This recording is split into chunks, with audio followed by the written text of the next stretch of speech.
voudrais que nous lisions les quelques versets qu'on appelle le dernier, le plus grand commandement de Jésus, à la fin de Matthieu 28, qui nous dit des choses toutes simples et tellement importantes. Je voudrais partager avec vous cette parole ce matin, et je voudrais qu'on puisse ensemble avancer dans notre vie, notre marche avec le Seigneur, et que nous puissions nous rappeler, et ça je veux le dire en introduction parce que c'est essentiel, que la parole de Dieu est un tout. Et l'apôtre Paul, quand il a fondé les églises, évangélisé, son défi, et il l'a dit à plusieurs reprises, quand il est arrivé à la fin de son ministère, il dit « Je vous ai annoncé tout le mystère de Dieu ». Amen. Hein? Et la parole de Dieu nous montre que nous avons tous besoin de grandir sur un ensemble de choses. Et je pense que le Seigneur veut nous rappeler, et on va le voir ensemble ce matin, à ne pas négliger certaines choses qu'on peut avoir tendance à négliger, et puis à ne pas non plus se passionner et focaliser sur une seule chose en oubliant tout le reste. Hein? Et je pense que c'est tout à fait important. Je sais que on peut s'installer confortablement dans une vie d'église sans faire trop grand chose pour servir le Seigneur, et ça c'est pas du tout équilibré. Maintenant, on peut toujours être par mon et par vos, hein, et puis jamais travailler au fait essentiel de pouvoir développer une communion fraternelle qui fasse de nous une réelle famille. Et ça, c'est pas bon non plus. Hein. Alors, je vais essayer, j'avais ça sur mon cœur ce matin. Alors, on va partager tout cela ensemble. Nous lisons ces quelques versets en introduction, puis on ira un petit peu plus loin après. Donc, Matthieu 28, 19 et 20. Cette parole est ce commandement de Jésus après sa résurrection et avant de partir au ciel.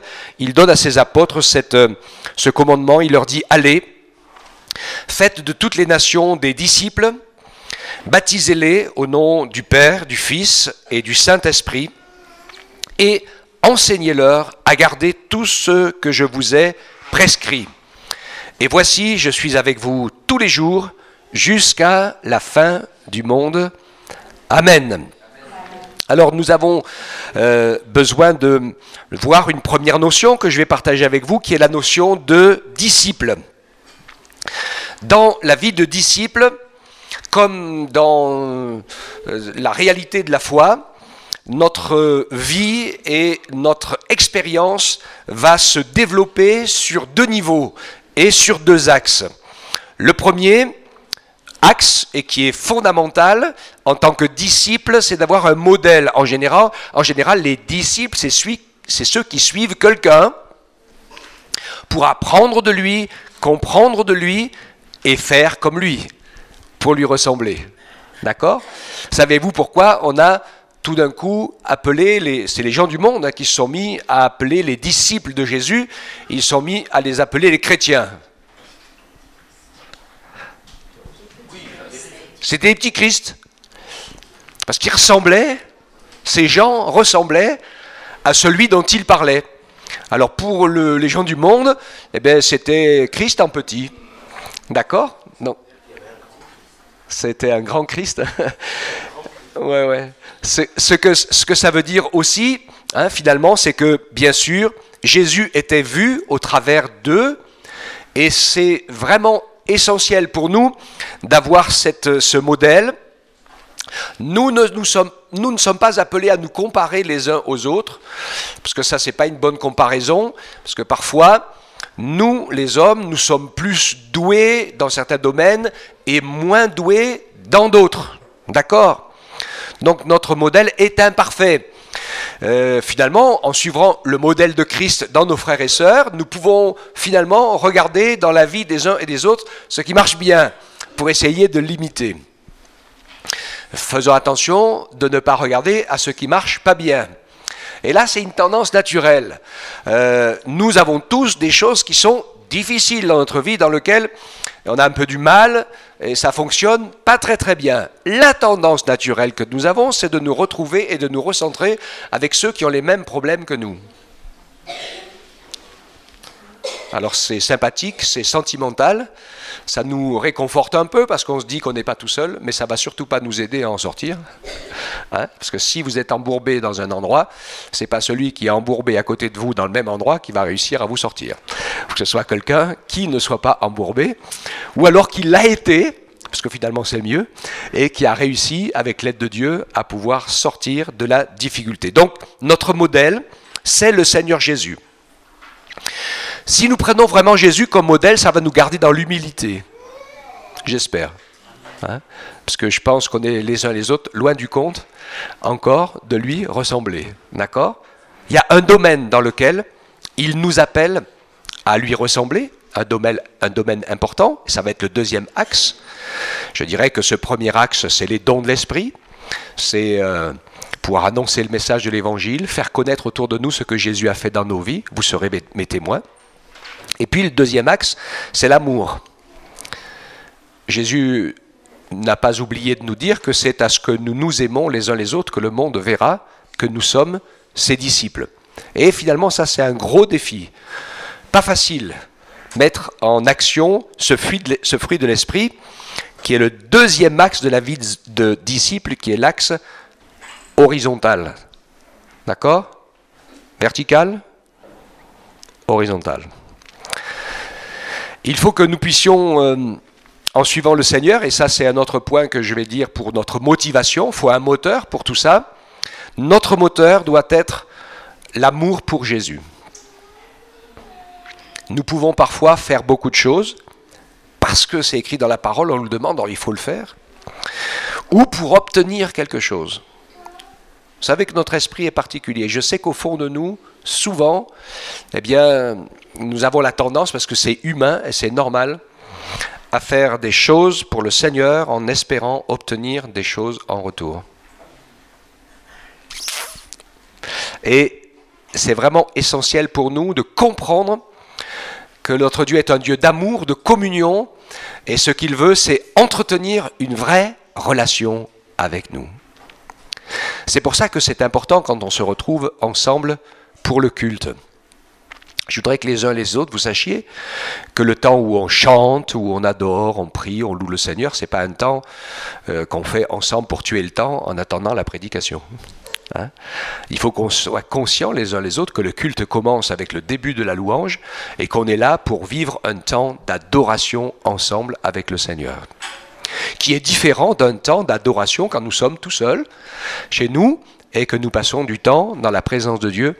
Mais c'est vraiment important de le faire ensemble, parce que c'est la fête de pouvoir célébrer le Seigneur tous ensemble, d'un même cœur, d'une même âme. C'est écrit dans la parole, chanter des hymnes, des cantiques, etc. Et il y a ce partage de l'adoration avec cette notion de faire les choses par amour. Donc, chacun d'entre nous doit avoir à cœur de devenir disciple du Seigneur. Là, j'attaque donc cet axe vertical. Devenir disciple de Jésus, lui ressembler, et puis faire des disciples. Et la parole de Dieu en ce moment nous recentre sur cette réalité. Parce qu'on a souvent enlevé le mot disciple pour mettre le mot chrétien. Mais pour beaucoup de gens, le mot chrétien, c'est juste une étiquette sur une bouteille. Mais on ne sait pas trop ce qu'il y a dans la bouteille. Hein? Il y en a qui se disent chrétiens, mais dans leur bouteille, ils bouent des drôles de trucs. Hein? D'accord? C'est une étiquette, c'est une appartenance religieuse. Voilà, sur la terre, il y a les chrétiens, les autres, il y a toutes sortes de religions. Voilà.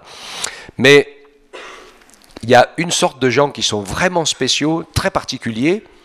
C'est pas spécialement les chrétiens, c'est les disciples de Jésus. D'accord? Pour moi, c'est une autre race, hein? C'est une autre famille. Jésus n'a pas dit faites des croyants. De toute façon, parce que sur la terre, tout le monde croit en quelque chose, d'une manière ou d'une autre. Il y a plein de gens qui disent on a quelque chose autour de nous. Hein? Mais si tu traitais ton père de choses, je pense que le papa il serait pas très content. Mais bon, hein? Nous, on sait que au-dessus de nous, on a un papa. Et en nous, son Esprit Saint. Et à côté de nous, notre Sauveur, qui nous lâche jamais la main. Donc on n'est pas tout seul. Et quand on parle de ces choses, c'est une réalité. C'est notre nouvelle identité, c'est notre famille. C'est notre Père qui est dans le ciel, celui qui nous a tellement aimés qu'il a envoyé son Fils pour nous sauver.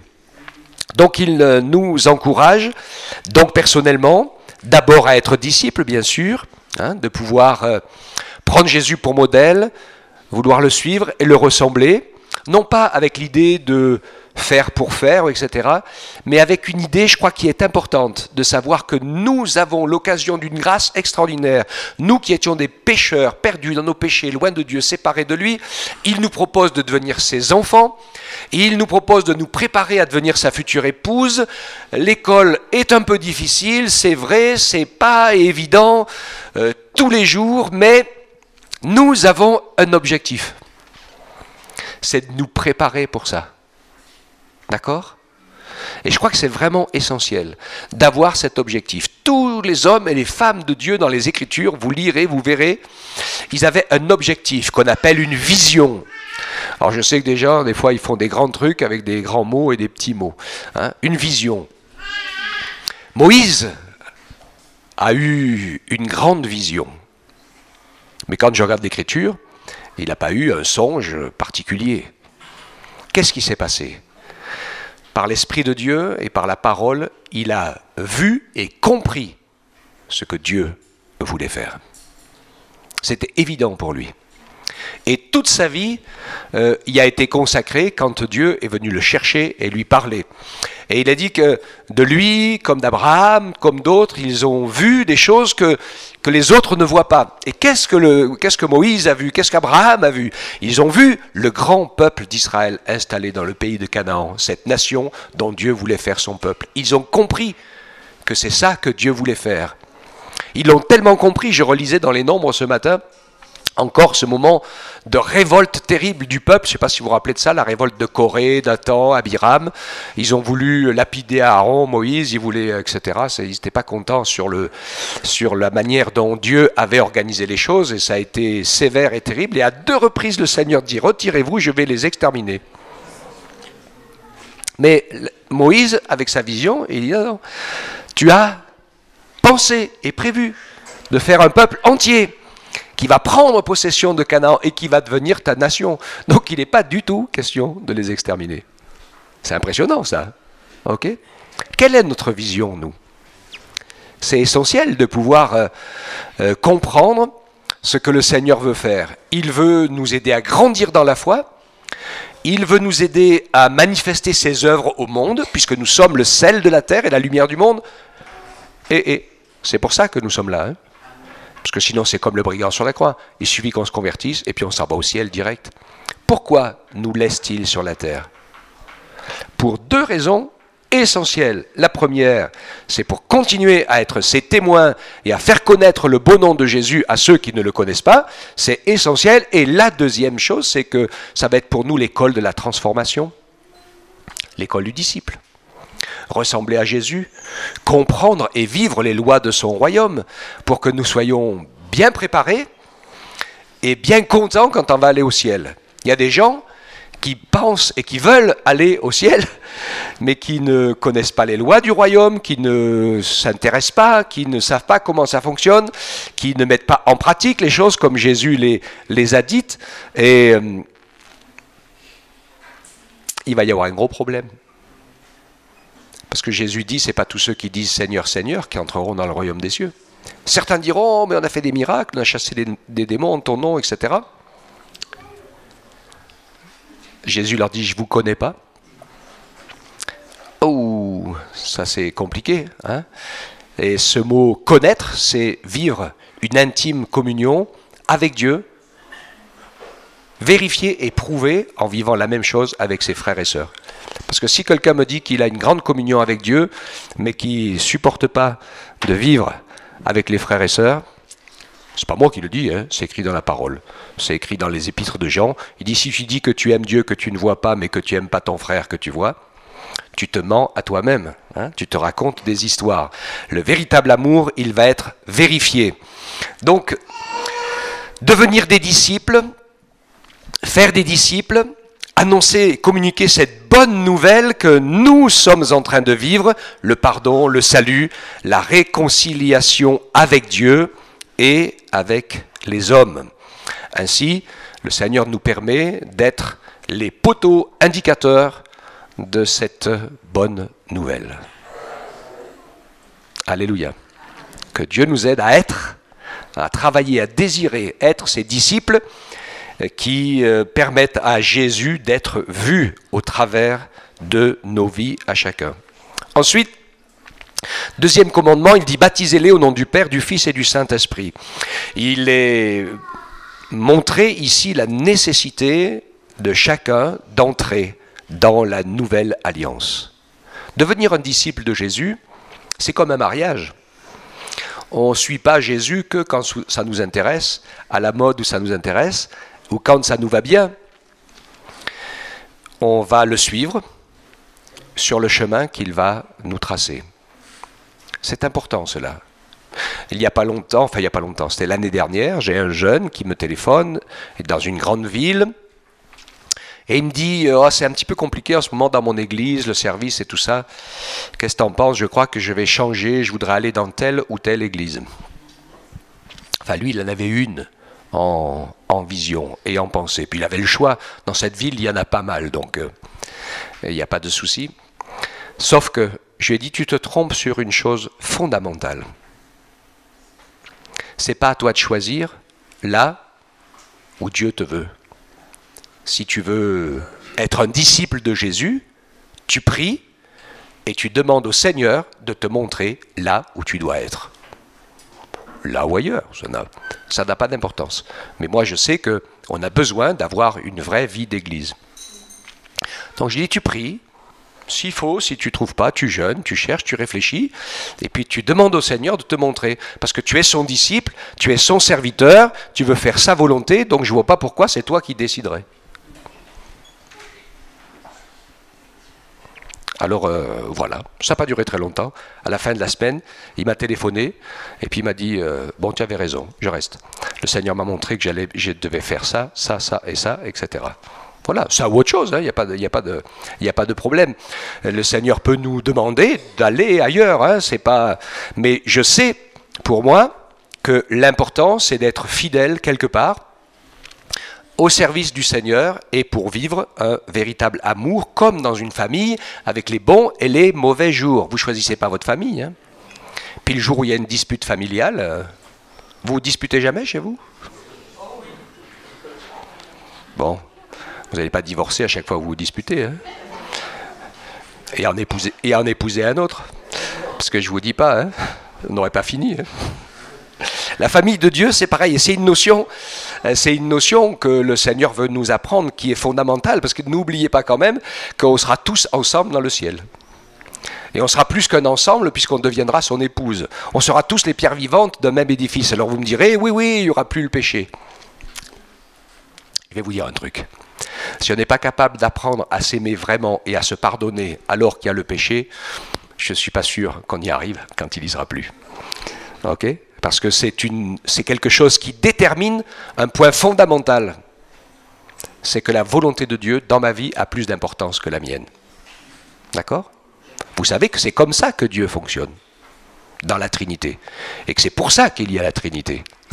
Où chacun des trois s'impose à lui-même la volonté des deux autres. Oh! C'est ça le véritable amour. Ok? Donc, cette entrée dans l'alliance, qui est un engagement au service du Seigneur en tant que disciple, en disant « Je t'appartiens, je te donne ma vie, ce n'est plus moi qui vis, c'est Christ qui vit en moi », et de pouvoir vraiment, dans tous les domaines de l'existence, demander « Seigneur, quelle est ta volonté ?» Il y a des jeunes parfois, je vois arriver un gars, une fille, ils me disent « Frère, on vient vous voir pour savoir si c'est la volonté de Dieu qu'on se marie. » Je vous l'ai déjà dit celle-là. Je leur dis « ça, c'est déjà trop tard. » C'est déjà trop tard puisque vous vous êtes parlé et que vous arrivez tous les deux. Donc vous avez déjà mis les pieds dans le plat. Parfois plus que les pieds dans le plat, mais bon, ça c'est autre chose. C'est le monde moderne dans lequel on vit. Je leur dis, si vous voulez vraiment savoir quelle est la volonté de Dieu, mettez-vous en prière, réfléchissez, Demandez conseil à quelqu'un d'intime dans le Seigneur que vous aimez bien, en qui vous avez confiance, avant de parler l'un à l'autre. Ok? Voyez la différence? Est-ce que vous comprenez la différence? La différence, c'est juste que c'est vrai que j'accepte que la volonté de Dieu soit supérieure à la mienne. Je vais vous dire quelque chose, parce que le Seigneur, il voit des choses que nous, on ne voit pas. Il connaît des choses que nous, on ne connaît pas, et qui peuvent être pas très bonnes, ou alors des choses qui veut qu'on vive ensemble quand même, et qu'il faudra apprendre ensemble, parce qu'elles vont nous obliger à grandir. Parce que personne n'est parfait, hein. Ne vous inquiétez pas, le Seigneur ne va pas vous trouver une femme ou un mari parfait, parce que vous ne l'êtes pas vous-même. Moi non plus. Hein. Donc, mais quand c'est ce qu'il veut, c'est bien. Ok? Donc vous rappelez cette alliance, cette nécessité en tant que disciple que la volonté du Seigneur soit de la plus grande importance. Et on peut ainsi être fortifié en priant, lisant sa parole, en mettant sa parole à l'honneur dans nos vies le plus possible. Après, et c'est là où c'est important, hein, Jésus dit donc de le prendre comme modèle et prendre sa parole comme référence. Il leur dit « Enseignez-leur à garder tout ce que je vous ai prescrit ». Donc nous savons que nous avons besoin d'apprendre. Alors je sais bien, il y a des gens qui disent oui, mais dans la prophétie, il parle de la nouvelle alliance, où quand le Saint-Esprit sera venu, personne n'enseignera plus son prochain, etc. Et tous me connaîtront comme l'eau couvre le fond des mers. Alors ce verset-là n'est qu'écrit une seule fois.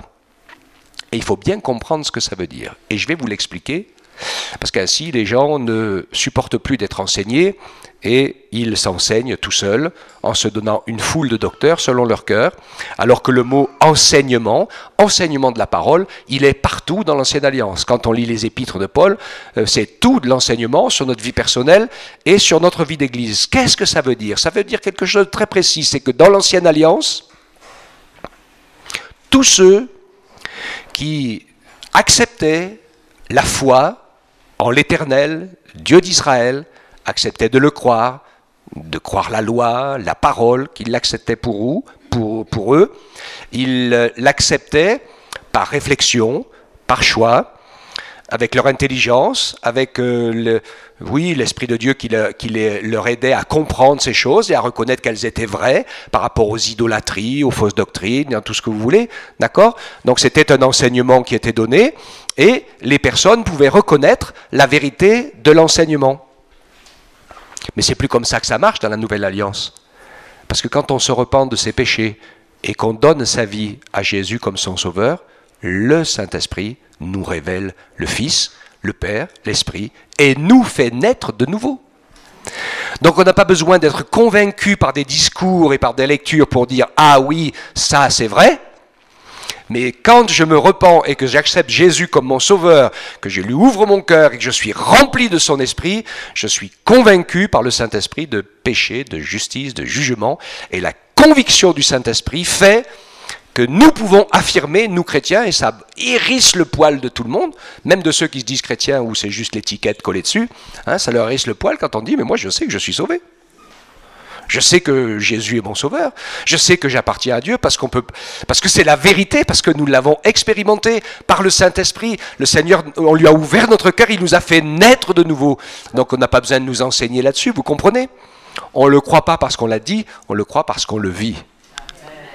Maintenant, quand je suis né de nouveau et que je suis un petit bébé et que je viens de naître, j'ai besoin de lait, puis après de pain, puis après de viande et de nourriture, c'est-à-dire l'enseignement, pour apprendre à me connaître, pour apprendre à connaître Dieu, pour apprendre à faire des progrès, pour faire la différence entre ce qui est bien, mal, ce qu'il faut grandir, et puis découvrir ce que Dieu veut me montrer, ce que Dieu veut te faire comprendre, d'accord? Donc, enseignez-leur à garder tout ce que je vous ai prescrit. Et pour cela, le Seigneur nous a donné les ministères de la parole. Éphésiens 4, 1 à 14. Je vous exhorte donc, moi le prisonnier dans le Seigneur, à marcher d'une manière digne de la vocation qui vous a été adressée. Nous, c'est quoi notre vocation à tous? Nous avons tous une vocation, c'est être les disciples de Jésus. Amen. C'est la vocation de nous tous. Donc en toute humilité, douceur, patience, supportez-vous les uns les autres avec amour, il est réaliste, hein, vous efforçant de conserver l'unité de l'esprit par le lien de la paix. Il y a un seul corps, un seul esprit, comme vous qui avez été appelés à une seule espérance, celle de votre vocation. Un seul Seigneur, verset 5, une seule foi, un seul baptême, un seul Dieu et Père de tous, qui est au-dessus de tous, parmi tous et en tous. Mais à chacun de vous, la grâce a été donnée selon la mesure du don de Christ. Et c'est pourquoi il est dit qu'il est monté dans les hauteurs, il a emmené des captifs, il a fait des dons aux hommes. Et donc c'est lui, le Seigneur, qui a donné les uns comme apôtres, les autres comme prophètes, les autres comme évangélistes, les autres comme pasteurs et docteurs, pour le perfectionnement des saints, et cela en vue de l'œuvre du service et de l'édification du corps de Christ, jusqu'à ce que nous soyons tous parvenus à l'unité de la foi et à la connaissance du Fils de Dieu, à l'état d'homme fait, à la mesure de la stature parfaite du Christ. Ainsi nous ne serons plus des enfants flottants et entraînés à tout vent de doctrine, joués par les hommes avec leurs fourberies et leurs manœuvres séductrices. Amen. Nous voyons ici bien sûr l'importance de plonger notre cœur dans la parole de Dieu, de pouvoir écouter la parole, écouter les messages, les enseignements, bénéficier des ministères de la parole qui sont tous différents.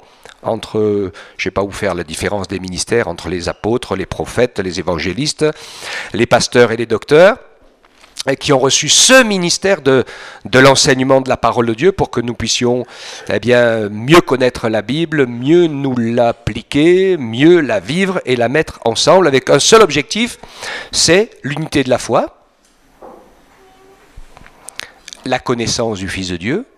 Et donc là, la connaissance, ça nous renvoie à une relation personnelle. Hein, c'est important, cette relation personnelle. De pouvoir prier le Seigneur pour qu'il vous montre, qu'il me montre, qu'il nous montre à chacun quel est notre service pour lui. Et que nous puissions nous lancer dans l'aventure du service. Alors, avant d'être un homme fait, une femme faite, avant d'être parent, on a été enfant, ado, jeune, on a grandi, on a appris des choses. Et quand on est dans les débuts de la vie chrétienne, il y en a, ça fait 20 ans qu'ils sont convertis, mais ils sont toujours dans les débuts de la vie chrétienne. Hein, ils sont toujours dans la réflexion par rapport à la parole, etc., etc. Ce que le Seigneur veut, c'est que nous puissions, et je le crois de tout mon cœur, découvrir quelles sont les œuvres que Dieu a préparées d'avance pour chacun, pour que nous les pratiquions. Et ça va se passer dans des choses simples. Dieu ne va pas nous demander l'impossible. Rappelez-vous ce verset de l'Écriture qui nous rappelle, qui nous dit « Reconnais Dieu dans toutes tes voies. Il aplanira tes sentiers. » Tu peux vivre la même vie en étant à côté, en te disant « Qu'est-ce qu'il faut que je fasse pour servir le Seigneur ?»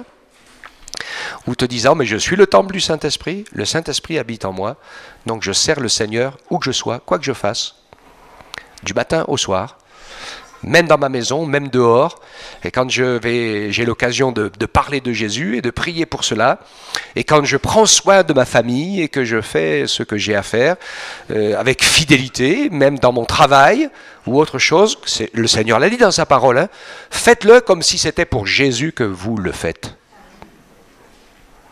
Parce que vous n'aurez pas à rougir en quoi que ce soit, et si quelque chose ne va pas, un jour vous pourrez prendre la parole et dire « je ne suis pas d'accord avec ce qui se passe ». Et quelqu'un d'entre nous peut dire « je ne suis pas d'accord » s'il est irréprochable. Parce que si on est reprochable, on peut dire « je ne suis pas d'accord ». Il va vous dire « faites votre boulot comme il faut et après vous pourrez dire quelque chose ». C'est le nouveau syndicalisme que je vous propose. Il a toujours fonctionné celui-là. Hein. Voilà. Alors, avec cette promesse de Jésus, « Voici, je viens, je suis avec vous tous les jours. » Jusqu'à la fin du monde. Jésus est avec toi. Il est à tes côtés pour t'aider à devenir son disciple. Amen. Hein, ce disciple qui va le servir, et puis je prie pour ça pour moi aussi, et pour apprendre à aimer les autres comme le Seigneur les aime, à être auprès d'eux comme le Seigneur serait auprès d'eux. Jésus, il n'est pas auprès des autres, il n'est jamais venu comme un coupeur de tête. Je relisais ce matin dans l'évangile de Luc, le village des Samaritains qui n'a pas voulu les recevoir, Jean et Jacques, il dit « Seigneur, tu veux qu'on prie pour que le feu descende du ciel ?» Il dit « Mais ça va pas, vous ne savez pas de quel esprit vous êtes animés. » Il dit « Moi je ne suis pas venu pour perdre les hommes, Je suis venu pour les sauver. Alléluia. Hein? Donc nous, on est là, le Seigneur nous a envoyés pour les sauver. Un jour, il y aura un jour de jugement, mais c'est pas ça, c'est pas notre rôle, ça ne nous regarde pas. Alors j'ai fait une espèce d'énumération généralisée. Je vous propose, si vous voulez prendre des notes, après ça restera affiché, pour voir les grandes lignes qui sont, c'est juste des pointes, et après il y a une multibranche au bout de ce que nous sommes tous appelés à faire, ou de ce qui va après devenir notre spécificité. Ça a été assez vite fait, j'ai peut-être oublié un peu quelque chose, mais quand même je pense qu'il y a quelque chose d'important. Premier élément qui nous concerne tous, vous serez mes témoins. D'accord? Avec l'idée de pouvoir faire des disciples. Un autre élément qui nous concerne tous, c'est la vie de prière et la parole de Dieu.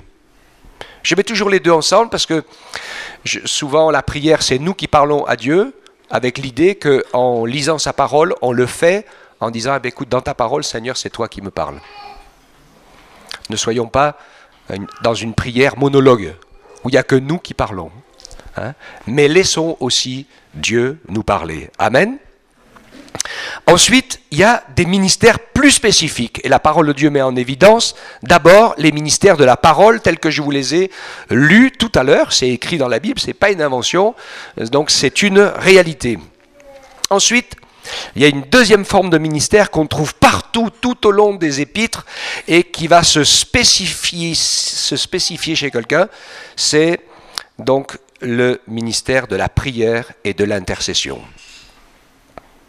Jésus nous dit, là où 2 ou 3 sont réunis en mon nom, je suis au milieu d'eux. Si 2 ou 3 se mettent d'accord pour demander quelque chose, je vais le faire. On sait que la prière, c'est quelque chose d'important. Mais je pense que, moi j'en suis archi convaincu, avant la prière, il y a vraiment l'adoration et la recherche de la volonté de Dieu. Même dans la prière, il y a la recherche de la volonté de Dieu. Moi, je ne vais pas perdre mon temps des heures pour prier pour des sujets avec lesquels le Seigneur n'est pas en train de s'occuper de ça en ce moment. Je ne dis pas forcément qu'il n'est pas d'accord, parce qu'il veut bien que tout le monde soit heureux et en bonne santé, etc. Enfin, il veut surtout que tout le monde soit sauvé. Et si parfois il faut passer par la maladie, par l'épreuve et par l'effondrement de toute sa vie pour être sauvé, eh bien il vaut mieux que sa vie s'effondre et être sauvé plutôt que tout aille bien et qu'on aille tout droit à l'enfer sans s'en rendre compte. Donc, d'accord, hein, prier pour que la volonté de Dieu s'accomplisse, l'intercession, eh bien c'est vraiment cette recherche, ce désir, et il y a des gens qui ont ce ministère-là, souvent on ne les connaît pas, ils sont secrets chez eux, on ne sait pas, mais ils prient, mais c'est des clés. Les ministères de tout ce qui est la louange et l'adoration, c'est important. Vous retrouvez ça. David, qui était un homme selon le cœur de Dieu, il a écrit des psaumes, il a écrit des cantiques, ils ont été chantés pendant des siècles. Paul disait, entretenez-vous par des psaumes, par des cantiques, chantez à Dieu ses louanges, du soir au matin. Le Saint-Esprit aime beaucoup chanter. Si vous voulez chanter avec lui, ça va être génial. C'est des super moments. Hein. Donc ce ministère d'adoration, de louange, il me semble avoir lu quelque part dans la Bible que Dieu recherchait des adorateurs, qu'il adore en esprit et en vérité. Hein. Donc adorer, vous vous rappelez ce que je vous ai donné la définition, hein. Adorer, c'est passer du temps devant le Seigneur, dans sa présence, sans rien avoir à lui demander. Cœur à cœur, avec Dieu. Alléluia. Les ministères de la charité. Tout ce qui est tourné vers le bien à faire aux autres. Que ce soit les frères et sœurs, que ce soit le monde, etc. Ils sont nommés dans les services, vous les avez dans les épîtres aux Corinthiens, et c'est important. Donc n'hésitez pas, vous aussi, hein, si vous avez à cœur, de pouvoir aussi manifester de l'aide à votre prochain. La première église, elle a fait ça tout de suite. Alors c'est vrai qu'il n'y avait pas la sécu, il n'y avait pas les retraites, il n'y avait pas tout ce qu'il fallait, donc ils se sont organisés différemment, mais ils ont fait en sorte de pouvoir veiller à ce que ceux qui avaient faim trouvaient à manger, que ceux qui n'avaient rien à se mettre puissent le faire aussi. Et donc c'est important aussi, cet acte-là. Jacques en parle, hein, il dit quand vous dites que Dieu te bénisse, alors qu'on peut donner de la nourriture à des gens. Donc je pense que c'est super important aussi ce ministère de la charité qu'on exerce ici. Et puis il y a les ministères des diacres que j'appelle les diaconats. Vous avez, ils sont écrits aussi dans l'écriture, et cela fonctionne dans ce qu'on appelle la présidence, c'est-à-dire l'organisation des choses. On a besoin de gens qui organisent. Vous avez des très très grandes églises, et c'est normal parce que ça ne peut pas se passer autrement, avec beaucoup de membres, où le deuxième poste payé à plein temps après le pasteur, c'est le... Comment on appelle ça, le DRH, pas le DRH, mais le responsable des ressources humaines et organisation des plannings. Management, c'est ça. Hein, parce qu'il y a des grandes églises, ça ne peut pas fonctionner autrement, c'est impossible. Donc il faut tout planifier, tout organiser et faire en sorte qu'il reste une vraie vie où les gens peuvent aussi se connaître et servir le Seigneur ensemble. Donc c'est tout à fait à certains endroits. Et vous allez dire, pourquoi je vous parle de ça ? Vous savez que la première église, ils se sont bien organisés parce qu'ils se sont retrouvés 3000 fidèles d'un seul coup. Vous imaginez qu'on se retrouve là, ici, là, 3000 fidèles d'un seul coup ? On fait comment ? On commence par faire 3 ou 4 cultes, hein, en attendant de trouver une organisation, quelque chose. Hein. Alléluia, ça serait... ou plus. C'est ça, et dans les maisons. Et puis peu de temps après, ils étaient 5000. Bon, vous avez vu les 5000 au DNJ, là ? Eh bien, c'est quelque chose. Hein. Il y avait plus de 300 bénévoles pour s'en occuper. Hein. Et encore, les pauvres, ils auraient été 50 de plus, ça aurait été bien. Bon, mais parce que, voilà, ils ont tiré la langue. Hein. Ça va pour 2 jours et demi. Hein. Mais pour une année entière, il ne faut même pas y compter. Hein. Donc, voilà, c'est super important, tout ce côté-là. Et si on veut que Dieu bénisse et touche les cœurs, et il va le faire, j'en suis archi convaincu. Et si on prie pour ça, parce que des fois on prie, et ce n'est pas la prière qui manque. C'est juste qu'on n'est pas encore prêt à s'organiser. Parce qu'imaginez que ça nous arrive. Hein, comment il disait quelqu'un qui priait pour que le Seigneur envoie la pluie sur son champ parce que c'était la sécheresse. Et donc il y en a un qui sortait et puis qui est parti pour se lamenter sur le fait qu'il ne pleuvait pas encore. Et puis l'autre qui avait prié le Seigneur, il est sorti avec ses graines et avec son parapluie. Ok, il a dit parce que comme ça, il va pleuvoir, donc je vais aller jeter mes graines et je vais rentrer avec mon parapluie parce que sinon je vais me faire arroser. Et c'est ce qui est arrivé. Hein. Et donc que Dieu nous permette ainsi de pouvoir prier, puis demander qu'il nous montre comment on peut se préparer et se former. Et un des points qui est important pour chacun d'entre nous, c'est que nous devons travailler et nous former pour pouvoir, que le Seigneur se serve de nous pour amener des gens à Jésus. Nous, on a la tendance ici, hein, chez nous, souvent, on parle un peu de Jésus aux gens, puis on les amène à l'église pour que le pasteur et les anciens se débrouillent. Mais dans la parole, c'est pas comme ça. Hein. Tous les disciples peuvent faire des disciples. Et normalement, tout chrétien converti, né de nouveau, doit pouvoir amener n'importe qui jusqu'au baptême d'eau et au baptême de l'esprit. Après, on commence à attaquer un peu plus pointu pour aider à ce que la vie s'organise mieux, que les choses qui ne vont pas bien soient changées, etc. Ça, c'est les ministères de la parole, particulièrement celui de pasteur, pour pouvoir aider les gens à grandir.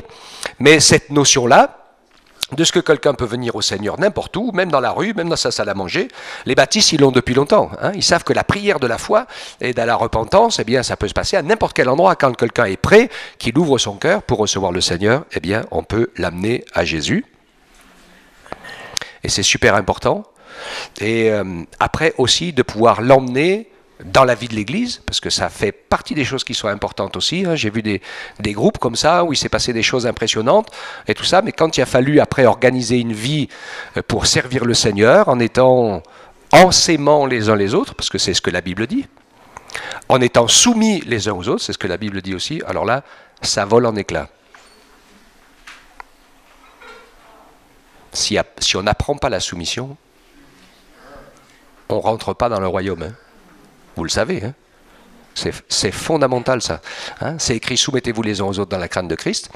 Et donc c'est pas qu'il y a des grands et des petits, c'est que chacun nous avons des rôles différents et nous sommes appelés à exercer notre service, notre ministère pour pouvoir bénir les autres, c'est essentiel. Vous savez qu'on parle souvent de la foi et nous, pour nous, on essaye de croire pour transporter les montagnes, mais je vous rappelle ce que je vous ai dit, l'exemple du centenier romain en ce qui concerne la foi. Vous vous rappelez de ça ? Quand il n'a pas voulu, il n'a pas osé lui-même aller vers Jésus parce que c'était un païen, il a envoyé les religieux, etc. Et puis il a dit, mais non. Et puis quand Jésus a pris, il est venu et puis il allait se rendre à la maison. Et puis il envoie quelqu'un, il dit, non, mais viens pas, je ne suis pas digne que tu rentres sous mon toit, mais dis seulement un mot. Parce qu'il dit, parce que moi, j'ai des supérieurs, je leur obéis, j'ai des soldats sous les ordres, ils m'obéissent. Donc toi qui es le Messie, le Fils de Dieu, tu dis une parole. et les choses sont faites. Donc il parle de soumission ici. Hein? Chacun à sa place. Et vous savez la conclusion de Jésus, vous la connaissez tous. Hein? Jésus dit, même en Israël, j'ai jamais vu une aussi grande foi. Hein? Et souvent, nous on essaye d'avoir la foi, mais on n'a pas la soumission. Ça ne marche pas. Hein? Donc, le diaconat, présidence, gestion, j'ai parlé de finances. Dans les finances, je crois qu'à Guéret, et je suis vraiment heureux d'être ici à Guéret parce que je sais que vous êtes super fidèles, et je sais aussi que dans votre fidélité, le Seigneur vous a super béni. Alors, je vais te contrarier, Irma. Tout le monde peut donner. Et si tu ne commences pas à donner quelque chose, même si tu n'as rien, tu vas attendre longtemps avant d'avoir quelque chose. Même si tu n'as pas beaucoup, donne. Comment le Seigneur peut-il multiplier? Rien. Hein? Jamais Jésus n'a fait une multiplication avec rien. Hein? Il a toujours fait la multiplication, il lui faut au moins un pain ou un poisson. Voilà. Il faut qu'il y ait quelque chose qu'on donne, qui est peut-être, s'il ne te reste plus que ça. Hein? Comme la pauvre veuve, la petite pièce, ce n'était pas grand-chose pour elle, mais c'était plus peut-être que son pain pour demain. Je ne sais pas, peu importe. Mais elle l'a fait, et je suis sûr qu'à partir de ce jour, elle n'a plus jamais manqué de rien. Enfin, moi, je sais que je l'ai expérimenté. Hein, et donc, même si tu es pauvre, si tu ne veux pas le rester, commence à donner. Sinon, tu vas rester pauvre toute ta vie. Hein, tu ne vas jamais t'en sortir. Et donc, ça, c'est essentiel, c'est évident. Et puis, on a vu d'autres choses intéressantes aussi. Parce qu'on sait, et moi je prie pour ça aussi, parce que ça arrive, ça existe dans tous les pays, le Seigneur a donné à quelqu'un un don, un talent particulier pour gagner beaucoup d'argent. Et vous avez des gens comme ça, dans certains pays, c'est pas trop la mentalité française, mais dans d'autres que je ne nommerai pas, qui savent que le Seigneur leur a donné une invention ou leur a ouvert une porte dans un marché particulier et qui ont pu envoyer avec leurs revenus des dizaines de missionnaires et faire avancer l'œuvre de Dieu de manière incroyable. C'était leur ministère. Ils savent que ce qu'ils ont, c'est pas à eux. Dieu leur a ouvert les portes. Hein, et je me rappelle de cet homme qui disait « Oh, moi, maintenant, pour vivre, la dîme de ce que je gagne me suffit largement. Tout le reste va à l'œuvre de Dieu. » Et je ne sais pas combien il y avait de ministères missionnaires et d'églises soutenus, je crois une 50aine. Donc c'était complètement impressionnant. Mais Dieu n'a pas de limite. Donc voyez-vous, tous ces services, là, c'est un titre général de ce que j'ai fait, mais je pense que chacun d'entre nous, on va trouver les choses générales, les deux premières, qui sont pour tous, et on va trouver notre spécificité. Ce pourquoi on est capable de développer le talent que Dieu a mis dans notre cœur, et de prier pour que le Saint-Esprit souffle sur le talent, pour que cela se multiplie, quel qu'il soit. Amen. Hein, donc Dieu nous encourage à être ses témoins dans la prière, dans la parole de Dieu, de le faire dans une véritable relation d'amour parce que nous avons besoin d'apprendre à vivre l'amour, le pardon et les choses qui sont dans la nature et dans l'essence même de Dieu. C'est à ce que nous nous aimons les uns les autres que le monde verra que nous sommes ses disciples. Et puis ensuite, eh bien, nous prions pour que le Seigneur nous aide à mettre à son service les talents qu'il a mis en nous. Alléluia. Hein?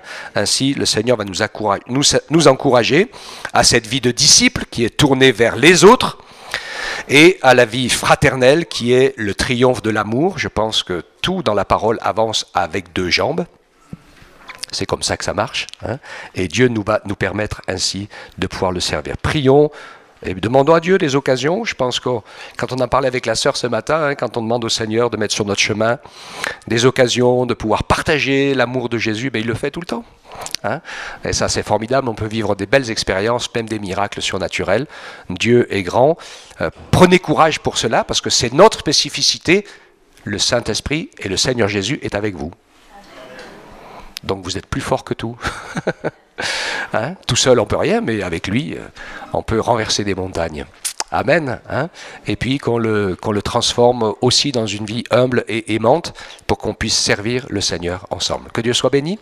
On le prie de tout notre cœur. Merci pour ces super moments que nous avons vécus ensemble, Seigneur. Dans ta présence, la louange, l'adoration, nous nous attendons à toi. Nous te remercions pour tes bienfaits, ta fidélité. Nous adorons ton grand nom, Seigneur, et Nous te prions et je te prie pour que tu nous permettes ainsi d'être des disciples, de faire des disciples, de prendre l'empreinte de la vision que tu as mis dans ta parole pour faire les choses comme tu veux que nous les fassions, pour devenir comme tu veux que nous devenions. Nous ne voulons pas nous tromper nous-mêmes en ne faisant que les choses à moitié. Aide-nous, Seigneur, à vivre une vie de disciples complet, que nous puissions nous attacher à toi. Permets-nous de grandir dans notre amour pour ce monde, Seigneur. Les gens sont perdus, mais je crois qu'ils ont plus en plus soif de te connaître. Il y en a quelques-uns, peut-être de moins en moins, mais il y en a beaucoup, c'est de plus en plus. Et tu vas nous aider à les voir, à les rencontrer, à prier avec eux, à leur parler, à leur partager l'amour de Jésus. Ils en ont besoin, Seigneur, et on sait que tu veux souffler un grand vent fort de ton esprit sur notre nation de France et d'Europe avant de revenir. Alors, Seigneur, que ta grâce soit là à l'œuvre, utilise-nous, qualifie-nous, et apprends-nous, donne-nous envie de vivre cette vie de disciple en nous engageant pour toi et avec toi et aux côtés les uns des autres. Oui, que ton nom soit béni, que ton nom soit glorifié, Seigneur Jésus. Que nous puissions ce matin prendre la décision d'avancer, de faire un pas encore plus vers toi, vers ce que tu veux, vers l'accomplissement de ce que tu veux. Sois célébré, Seigneur. Que nos cœurs soient touchés par ce qui te touche, que nos pensées soient remplies de tes pensées, que notre parole soit remplie de ta parole, que nos vies soient remplies de ta vie. Au nom de Jésus, nous te le demandons, Seigneur. Amen.